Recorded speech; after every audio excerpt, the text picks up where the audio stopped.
Hi, hello. Welcome back. Moon Griffon Show. Great to have you with us. 844-766-6607. Hickson has that hotline if you'd like to be part of the Moon Griffon Show. It's your opportunity to be a voice. All right.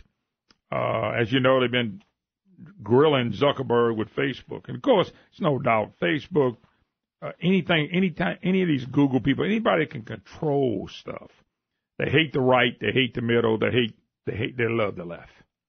And everybody knows what took place. I mean, on Obama and them, they used all this stuff. And now all of a sudden we're making a big deal because Trump won. But a couple people really had fun with him. Now, we'll go to our very own United States Senator, maybe the next governor of the state of Louisiana. John really hit him pretty good. Let me let John explain to his question there. Here we go. Here's what everybody's been trying to tell you today, and I say this gently. Your user agreement sucks. You can spot me 75 IQ points. If I can figure it out, you can figure it out. The purpose of that user agreement is to cover Facebook's rear end. It's not to inform your users about their rights. Now, you know that, and I know that. I'm going to suggest to you that you go back home and rewrite it. And tell your $1,200 an hour lawyers, no disrespect, they're good. but tell them you want it written in English, in non-Swahili, so the average American can understand it. That would be a start. Are you willing, as a Facebook user, are you willing to give me more control over my data? Senator, as someone who uses Facebook, I believe that you should have complete control over your data. Okay. All right. And by the way, it gets in that. But what he was saying was, Brandon, they write this agreement that nobody can understand it, the fine print. And Kennedy's right. Okay. Now, Kennedy. I can't help it. That's some funny stuff. Could be the next governor if he runs. Could be. I don't know who's running for governor yet. Is Ralph Abraham running? He's a congressman from northeast Louisiana. Oh, he very much sounds like he is. No, Ralph sounds like we've had Ralph on the program. We're going to have him on again. He could be the next governor. The next governor is not going to be John Bell Edwards. The next governor is not going to be co-governorship between Edwards and the liberal leftist Jay Darden. It's just not going to happen. That ain't happening. And if we vote that again, we're stupid. And I'm saying we because we all vote. If we vote that in, we're not that bright. We're not bright at all. But unless you just want to keep listening about taxes. Because that's exactly what you're going to hear about. All right. Now, this next piece is about 5 minutes long, Brian. We'll probably play most of it. If you didn't hear Senator Ted Cruz with this guy, and this is where he takes up for the conservative groups and what they've just done to conservative groups, and I thought Ted Cruz really did a great job with this guy. Now, there are other people that have done good job. There's some other ones out there. I just focus in on Cruz. And you know what's funny? See, I saw a headline from one of these late-night comedians. It's not really that funny.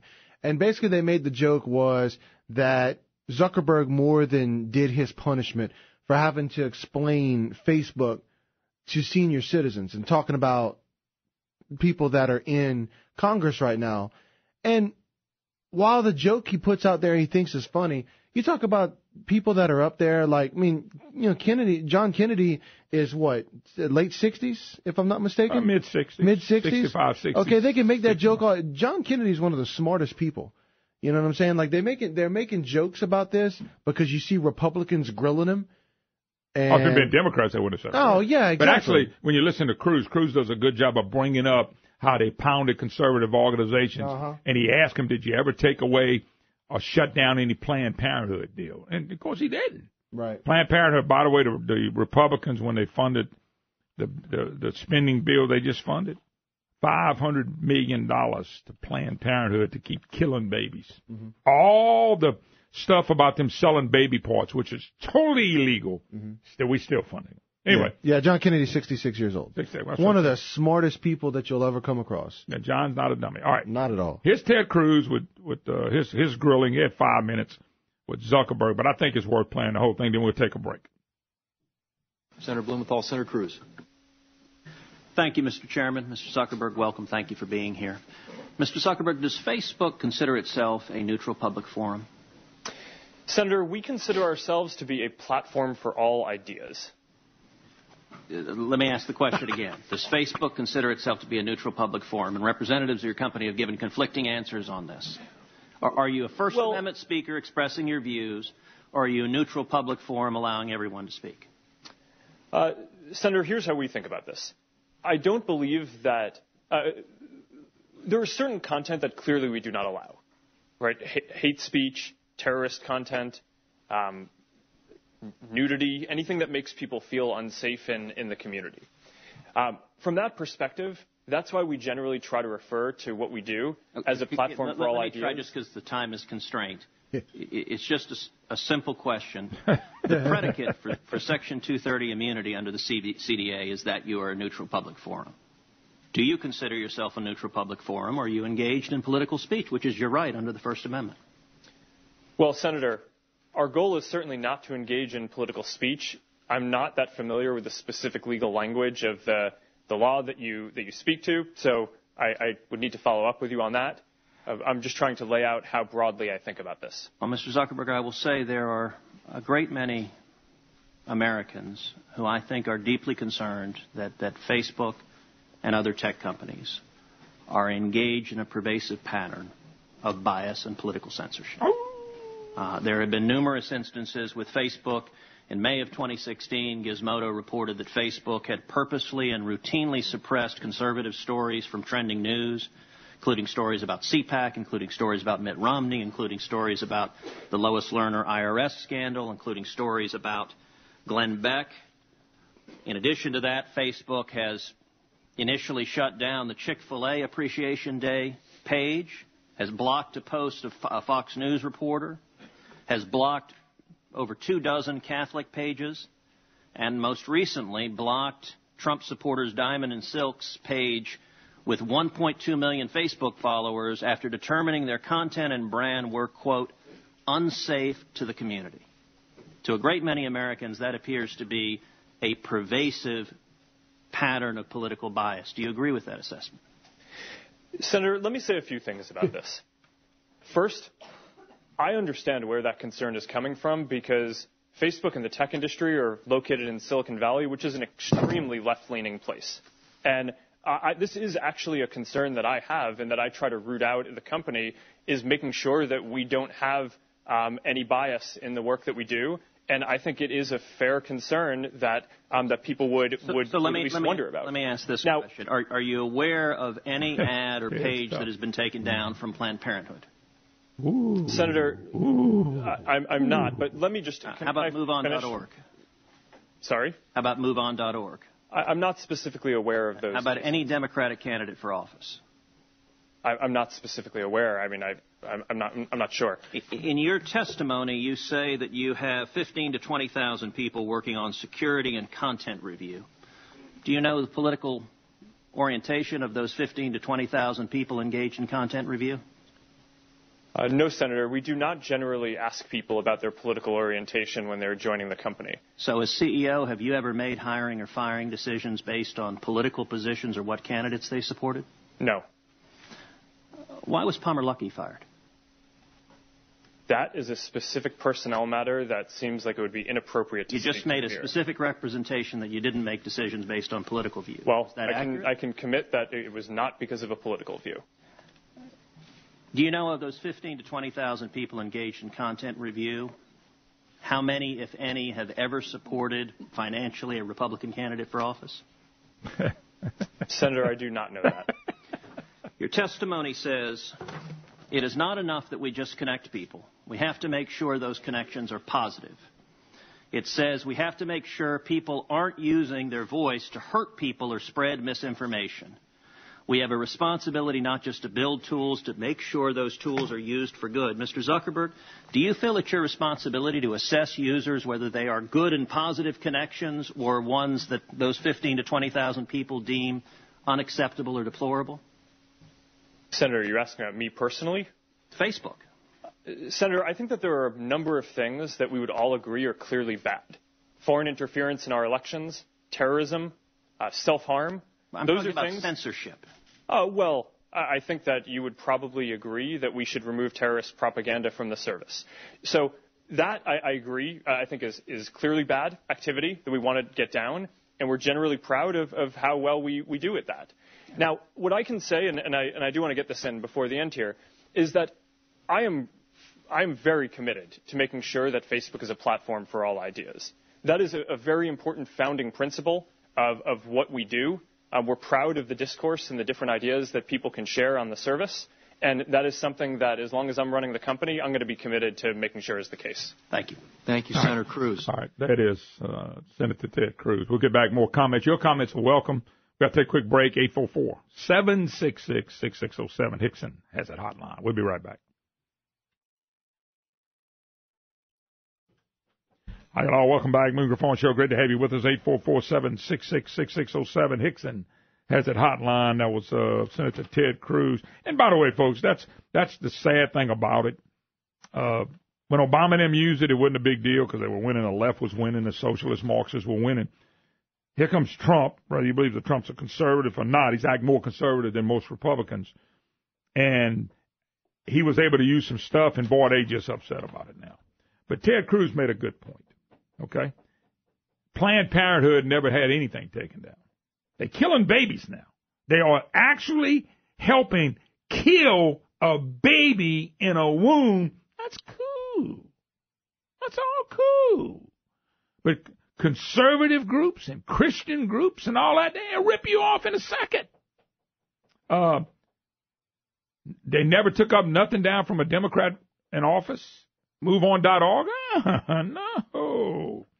But, boy, you heard him name the groups, ripping them down, because they really, one day, when we get a wrong president again, and like we had 8 years, they're gonna get free speech, folks. They already have free speech. Like, example, I think a marriage, one man and one woman, I will not be able to say that soon. I'm telling you, it's coming. You know, abortions, killing the babies. You will not be able to say that's killing the baby. I had a friend of mine tell me that's already been decided by the courts. Oh, okay. Well, if the courts decided it, I mean, who the hell am I? The courts decided it. Man, let it go. I mean, it's cool. It's cool. That's the kind of stuff you're not going to be able to say. You know, this old gender group out here that's throwing out there that, well, we don't need to do he and she. It needs to be us and them, and you can't gender all that neutral stuff. Bathrooms, you won't be able to say, well, it ought to be a male going to male's bathroom and a one. You're not going to be able to say none of that stuff. You know? Just not. That's where they headed with this. So they're going to let real hate speech stay, and people that want the truth. The truth is what we determine to be truthful. Who's going to determine that? When these other countries, it's always the left and the government, because here's how they're going to do it. If they tell you can't say it and you do, they'll just fine you $500,000. Who got that laying around? I don't know about y'all, but I don't have $500,000 laying around. They just fine you, penalize you, jail you. Does that sound like a free country? Political free speech? Nope. Now, you'll be able to say anything you want against a white man. You'll be able to really pound a Christian, or especially a white male Christian, but any Christian. You better not say nothing about Sharia law. You know, I wish all these people that voted to the left would have to go live under Sharia law. Hell, the people that live under it don't even like it. They're getting the heck out of the country. But you're not going to be able to say that one day. You can bomb a Christian. You can talk bad about Jesus. You can do any of that you want to in this country one day. It's coming, folks. All right, Norman and Poche Bridge. Let's see if we can get a couple in real quick. Norman, how you doing? Oh, I'm doing good, Moon. Let me tell you. First of all, over my lifetime, I've needed professional help at a hospital. And what I've learned, when you get out the parking lot, leave your modesty there. Well, depending on what they're looking for, you might be right. Well, but no matter what they see, they've seen it all before. So that's absolutely. And then if I go online, I expect that when I punch that thing, I'm online, all of my privacy is gone. And I don't know why anybody seems to think that they got any other, besides that. Now I'm gonna give you a good example. We're talking about by the way, no good turn goes unpunished. back when people in Houston were suffering, my wife made a donation to Salvation Army. Well, I believe, and I don't know how much it cost to send an email, but I believe they spent more than her donation soliciting more money from her. And that's, what is that? Her data has been used for some other purpose than which she intended. You know, they don't have a do not email me deal like they have a do not call, which don't work anyway on the phone, on the computer. So it's a weird world in which we live. Yeah, no doubt about it. All right, brother. And I know we can get started on diversity. That's for another day. Yeah, I understand. Thank you, man. Appreciate the call. By the way, a shout out to my good friend Jody Dyke, is away from his family, working today over in the Shreveport area. So, Jody, I love you. You can't outfish me, but I had to throw that out there. Somebody else listening, they know Jody. He can't outfish anybody. Anyway, 844-766-6607. Rob in Shreveport. How you doing, Rob? Hey, man. Yeah, I heard you talking about that individual you talked to said, oh, the court's done decided that. I always throw back at them, yeah, and then they decided the Dred Scott decision, too. And rightfully that was changed because they had made a bad decision. And a separate but equal was a law for a number of years because the court decided that was the way it's supposed to be. Yeah. By the way, the Supreme Court should have never been involved in killing of babies. That was a horrendous decision by the Supreme Court. Changing the definition of marriage, they should have never been in that. A horrendous decision. But what he's saying is the court can overturn itself. I mean, even it abortion can. But here's the problem with it, Brandon. It's been going like that so long. Yeah. And you got people really that believe abortion is a good thing, killing the baby. So you are right. Can it change? Yeah, anything can change if you get the right people on the court. But what we ought to have is people on the court that understands the Constitution. Those decisions that were made were all political decisions. None of them were made with the Constitution in mind. None of them. Prayer. We can't have prayer in school. That means we can't be a Christian nation anymore. I mean, all that stuff is decisions made by man. So we suffer the consequences for it. Anything else you want to add? Okay, we must have lost him. Anyway, it's anything can be changed. I mean, hell, they changed the laws that were on the books when they did that. Can you imagine? Roe versus Wade.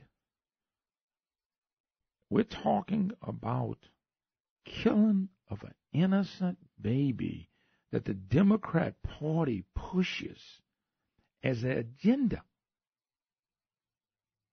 Killing of a baby. We got Planned Parenthood selling body parts, and Republicans vote for a budget to keep selling body parts. We don't do nothing to people like that. Nothing. Instead, we watch Russian collusion, right, with Trump, which ain't true. Now they're all over the place with that. The goal for the left is to do one thing. If they can win back the House and Senate, they're going to impeach Trump. By then, Mueller will have enough information, whether it's true or false won't even matter. They'll have so much information down on this and that and connecting the dots. You take the FBI in a council like that with unlimited, and they said, we're going to look at what Barack Obama or Hillary Clinton did. You could put them under the jailhouse forever, but they didn't do that. Why? They're part of the blue state, the deep state. They're part of the deep state. They're part of the corruption. That's what's going on. Anyway, we got to take a quick break, but we will be back. Some state news, gambling, all over the place. My friend David Calicott has really made the rounds. He's made the paper in other places dealing with the hospitals. We'll get back in that issue a little bit. Tops and all that stuff when we get back. You're listening to the Moon Griffon Show. Hi, hello. Welcome back. Moon Griffon Show. Great to have you with us. 844-766-6607. Hickson has a hotline. If you'd like to be part of the program, your opportunity to be a voice. All right, let's jump gears. Mr. Brett Munson joins me. First South Farm Credit. Brett, how you doing, bud? Moon, I'm good. How are you today? Man, like I tell people, hard work and dedication, and they all laugh at me. They say, work for 2 hours a day. I wish it was that, Brad, I wish it was that simple. I just wish it was that. I hope one day when I tell that to somebody and say, you don't work but 2 hours a day, I hope I go, you're right. Yeah, no kidding. It would be nice if that was it, huh? No, it's never like that. Anyway, Brett, all right, Brett, of course, first off, Farm Credit, y'all do such a wonderful job, good people, and people that are looking to buy some land, invest in some land, some entrepreneur-type guys are the ones y'all looking for because y'all want to get them all the help they need. Yeah, we're here to help for sure. We got a wide variety of things we can do for them, and it's not necessarily one type person we can help. There's just about anybody out there who's looking to buy land for just about any reason. We got something we can probably help them with, and would love that opportunity. Oh, no doubt about it. But that's what y'all do because the person. Let me ask you a question. Somebody says, I got a little money and I really want to invest and I want to go buy something in the rural areas and I'd love to own some land. Where do they start? Can they come up to you and say, help me find the land? Or can they say, hey, I got a piece of land. Can you come look at it and kind of see what's going on with it before I buy it? How does that work with y'all? Yeah, they can do anything, really. If they call us and just tell us they're interested in something but don't really know how to get started in finding what's right for them, we partner with several different land agents in the area throughout the state and other states, for that matter, that we can get them in touch with and kind of get them started down the road to finding what they want. And then when it's time for them to actually pull the trigger, we're here to help them get the financing for it. Yeah, no doubt about it. But y'all can also go on land and kind of look at, I'm sure y'all got experts to find out if there's some good timber to sell, maybe there's some lake. I mean, what the land's really worth, maybe what it's worth once you buy it. And can't y'all do that for them as well? Kind of really help them go over the land and see what they have on that piece of property? Yeah, we can. We're knowledgeable ourselves to give them a good idea of what they may be looking at. And if they are in it for the timber, we partner and have several foresters that we keep good relationships with that can help them understand the details of what they're looking at. Because a lot of people, they forget to realize that if they buy some land that has timber on it already, they can use that existing timber to help pay down whatever the loan amount might be, and then use future timber harvest to make money and help pay their loan down. So definitely need to get with the right people to let them know what that potential might be, and that starts with us, and then we lead them down the path to get other people involved as well if need be. Yeah, first off, Farm Credit, we're talking to Brett Munson, folks. They are a great Louisiana company. You're looking for any kind of property, rural area. You don't know what the property's worth. You want to start somewhere. Go see Brett Munson, of course, first off, Farm Credit. And I know y'all got, 10, 12 locations all through the state of Louisiana. I know you got a website people can go to. There's somebody close to just about everywhere in the state where somebody can go see, call on y'all, go by and see an agent and get it done. Yeah, we got 12 offices throughout the state, so we're easily accessible. Very easy to find somebody nearby you. We do have a website, www.firstsouthland.com, and our phone number is 800-955-1722, and that'll get you in touch with your local office. All righty. Appreciate it. Brett Munson, First South Farm Credit. Y'all do an awesome job. I appreciate you. Thank you, Moon. All right. Thank you, bud.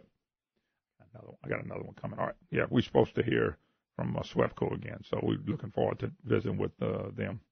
Brandon, if you get that info for me, we'll get them taken care of. We're going to visit with SWEPCO.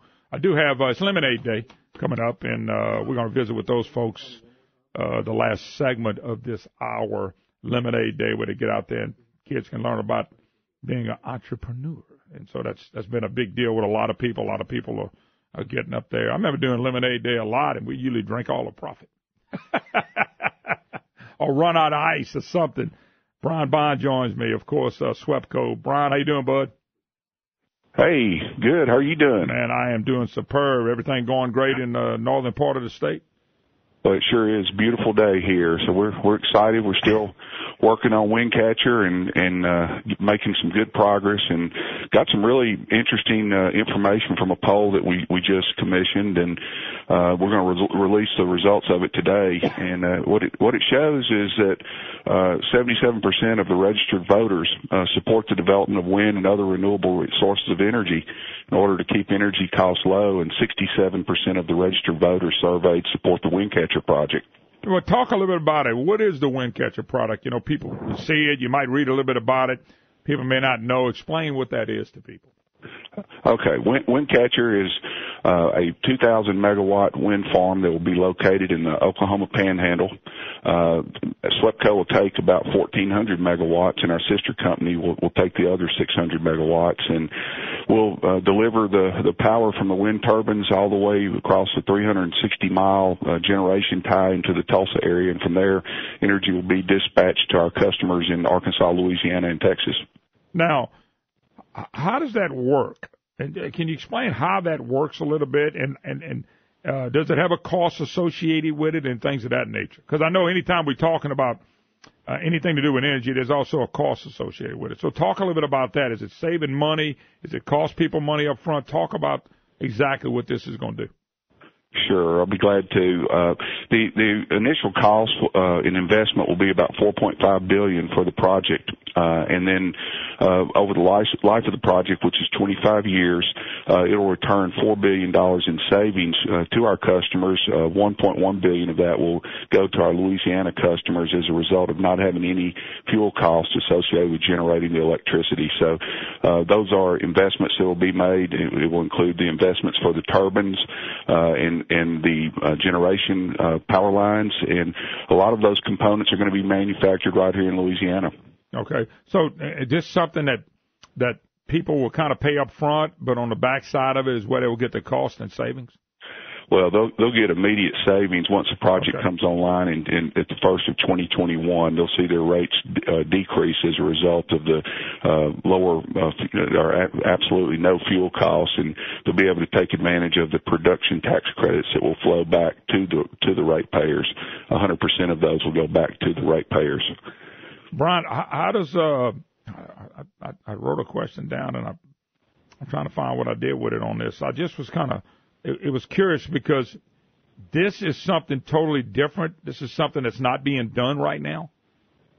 Well, there's a lot of wind development projects that are in service throughout the Southwest Power Pool, which goes from Louisiana all the way up through the central part of the U.S. to the Canadian border. And just the other day, 52% of all the energy delivered was from wind energy to the customers in that footprint. So there's a lot of wind development. There's more development coming. This is going to be the largest single site investment for wind in the country once it gets over the finish line. Yeah, and by the way, you mentioned, I think you said 2021? Right. So is this being built right now? Right. It's under construction right now. A company called Invenergy, and at what time we get the regulatory approvals, then we'll move forward and we'll acquire that facility and move forward with the installation of the turbines. So this is all being done as we speak. Now, right. They have started construction. What has been the talking points? Are they saying, are people saying this won't work, or they don't want the competition? What has been the problem? Has there been a problem getting this off the ground? It really hasn't. I mean, we went through very rigorous proceedings in all of our jurisdictions, and in fact we go before the Louisiana Public Service Commission in May, and so any interested parties that wanted to share their views were able to weigh in or intervene, and we've gone through a comprehensive analysis that goes before these commissioners, and then they can weigh out the facts and then determine are these savings there, and are they going to benefit the ratepayers, and that's what they're there for, is to make sure that if we move forward with the project that it's in the interest of the ratepayers. So, Brian, what you're telling me is the Public Service Commission will have a hearing on this. They'll get all the information and facts, hear both sides if there's such a thing, and then the Public Service Commission will be the ones that will determine if we go through with this? That's exactly right, and hopefully that will take place either in May or June. And we're in discussions with the Louisiana Public Service Commission staff as we speak, and I think we're very close to reaching a settlement with them that can be presented to the commissioners. So hopefully that will continue to move forward in a positive way, and we can get the decision out of the commission here in the next month or two. Now, when you meet with the commission, is this something that they listen to and vote immediately? Is something they listen to, sit back, go to the constituents, and then come back and vote on it? Is it a quick decision? Is it a decision that lingers a little bit?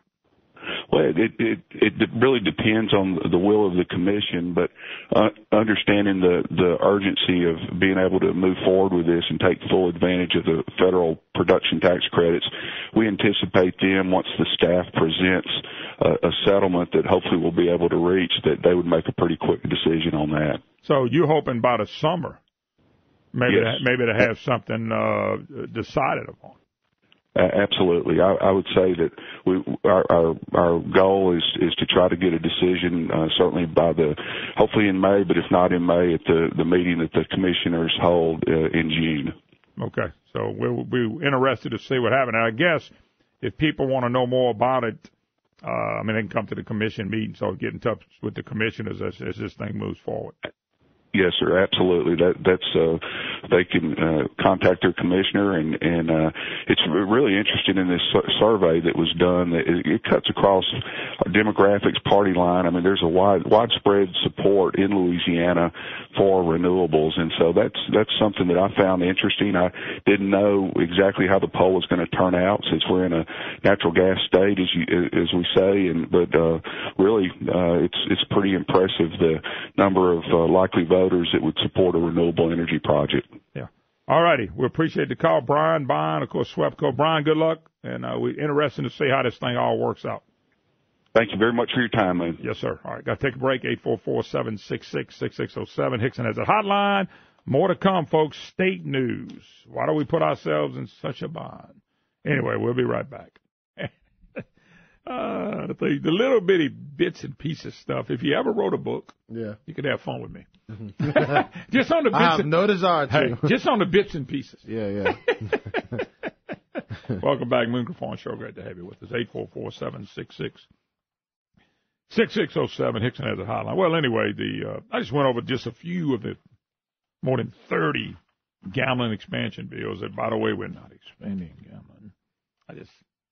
Folks, we have no honesty in politics in Washington. We don't have a whole lot in Baton Rouge either. We got some, but this is unbelievable. They want to know why we bass backwards. You know what I'm saying? They want to know why. That's why. We change the rules. Always something. All right, let's go phone lines. I promise these people we'll go to phone lines. Robert in Alexandria, we'll start with you. Robert, how you doing? Man, you're trying to kill a long-standing tradition of politicians not telling the truth. What's the problem with you, man? What a sick puppy I've turned out to be, huh? Hey, I tell you what, you've gone off the deep end, man. I know. I mean, that's something you would have never known had I not told you, correct? The reason I called, I wanted to go back to that windmill thing and ask you a question about, besides those things being so unsightly.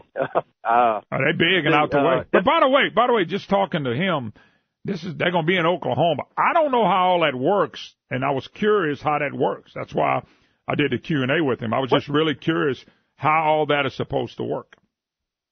Well, I guess the bottom line, and I don't know if he said it where I could understand it, the fuel adjustment. I'd like to know how's it going to affect my bill. I would think most people would want to know that. He says it's $4 billion, like $1 billion of it would come back to Louisiana over a period of the life of the deal. I just don't know how to figure that. If you know what though, let me stop you a second, and let me see if this will help you answer somewhat. And Mr. Bond talked about it. Public Service Commission, which is made up of 5 people, will get the final say-so on this. Now, the Public Service Commission, those people work directly for you and me. They represent the people. So correct. This is going to be the responsibility. This is my opinion. whether you like it or you're not, or you believe it's good or you believe it's bad. I really think the Public Service Commission has to do its diligence and do its work and find out all the information they can before they make that vote. And I think that's what Mr. Bryan had alluded to. There's a hearing that will come up in the next couple months. I think he was hoping in May, Bryan. He said June or May. I think in May. And that's when we ought to be able to find out what they're about.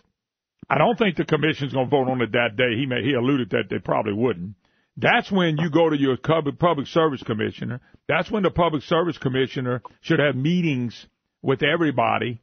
You with me so far? And then that's when all questions, because it's hard for any entity to answer questions to the public because it's just so many people with so many questions. But the Public Service Commission, this will be on them to do the diligence, to do the work. It will be on them. They will have to, and then it'll be up to you and me to go to the meetings and ask questions. Well, but the bottom line, you would agree, does it affect the constituents of the Public Service Commissioner that in lowering the bill or the utility bill? Yeah. By the way, I agree with you. I think that's legitimate questions that people want to know. Well, I mean, what else would I care about except for that? I agree. You care about two things. You care about having energy, number one, and then you care about the cost. Those things have to go hand in hand with you. I mean, and me too, and Brandon too. I mean, everybody else. That's what. But once again, I read a lot of stuff, pros and cons, and there's a lot of stuff out there for people to read. But when it comes down to the Public Service Commission, it's going to be the ones which, by the way, they represent the people. They'll be the ones that have to come back and give us both sides of the equation. That's who it's going to come down to. Man, I appreciate that. Keep working on them telling the truth politicians. Well, when I meet one of them, I'm going to let you know. Most of the ones that I know that are telling the truth now are already retired making their money. They don't have to do that anymore. Anyway, thanks for the call. Appreciate it. Let's jump gears. Lake Charles we go. Monica, how you doing? Good. Thank you so much for having me, Moon. Yes, ma'am. I wanted to tell you, I'm very disappointed right now. I'm a mother of four. What did I do? I'm a daddy of four. What did I do wrong? I'm a daddy of four. Hey, I voted for Ronnie Johns, and I'm just really concerned about what's going to happen. He's proposing, he's kind of leading this expansion of gambling campaign, whether he wants to say it's expansion or not, it is. And I think that I'm concerned that what is not in the bills is what we should be most terrified of. They talk about this designated gaming area, particularly Ronnie Johns, and we go from square footage as a whole, and now it's going to be gaming positions. Does that mean that minors are going to be allowed on the gaming floor at this point? You know what? That's a good question. Good question. If that's going to happen, I mean, an expansion of gambling. Wow. I mean, you're opening children's minds to all these, lights, bells, and whistles. I mean, talk about enticing to young children and in turn young adults and then possibly addicted adults. I don't want that. I live in this district. I live less than 2 miles away from these casinos, these resorts. People go there, even local people go there and I fear bringing my children there and swimming at the pools and stuff. Is there going to be gambling at the pools now? I mean, I hate to tell my children, no, we can't go meet such and such for a play date because of what they might see there. But it's just scary what's not in the bills. And there's no clarity. And then about the whole, wanting to take the state police out of regulating the parking lots and all that kind of stuff. I mean, why? I'm just tell you, Monica. By the way, everything you said, I can't argue with. I agree with you. But to sit here and to tell grown-ups and human beings in the state of Louisiana, we're not expanding gambling. I mean, I'm so frustrated with that. That's just outright lie. That's an outright travesty. To sit there and try to convince us that there's 30 bills out there, we're not expanding anything. We're just doing what we normally do. That's just deceiving people. And Ronnie Johns, he's part of it. I don't care if you voted for him. I don't care if everybody loves him to death. He's part of that. Well, I'm very disappointed as a voter.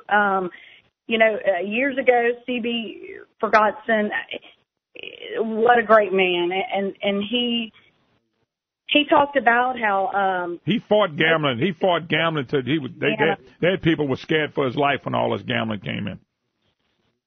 Right. He just knew. Right. He just knew that. He just felt, and look, I was close to CB. He just felt like CB didn't care about gambling. He didn't care if people gamble. He's kind of like me. But he just didn't think that was the best way to go with your economy. Now, because we overspend and we don't want to change one thing in the state of Louisiana, not one thing. Bill Edwards, Jay Darn don't want to change one thing. They just want to find out how to get more money from people. And this is another way to try to get more money from people. That's it, period. Right. And CB, he had talked about how people, the most addicted people in gambling are our local governments, and I feel like they're gambling on our futures. They're trying to fix this fiscal cliff and expose our children and our communities to things unthinkable. The crime. Yeah. I mean, you're taking state police out of the situation. There's going to be more problems. I can't think of one thing that you said that was wrong. Anyway, Monica, I got to run. God bless. Thank you so much. All right, we got to take a break. More to come. Lemonade Day right around the corner. We're going to visit with the general manager of Raising Cane's when we get back. You're listening to the Moon Griffon Show.